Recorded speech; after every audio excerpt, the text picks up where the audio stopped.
Si Kulas at si Kanar. Sabi ni Kulas, "Pre, ano ang pagkakaiba ng biology at sociology?" Sabi ni Kanar, "Very simple, pre. Kapag ang anak mo ay kamukha mo, ang tawag doon biology. Kapag ang kamukha ng anak mo ay kapitbahay niyo, ang tawag doon sociology."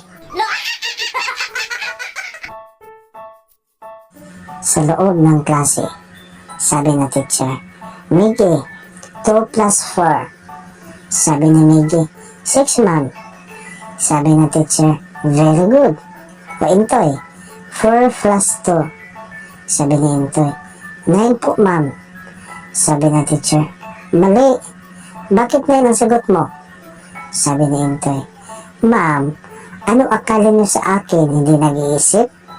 Binaliktad niyo yung tanong. Natural, babaliktarin ko rin ang sagot.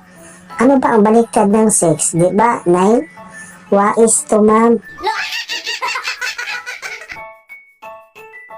Si Mitoy at si Miggy.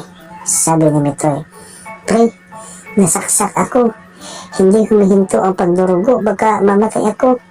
Sabi ni Miggy, ano gagawin ko, pre?"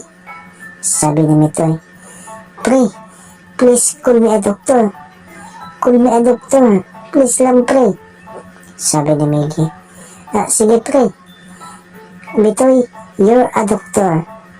You're a doctor, Mitoy. Doktor ka.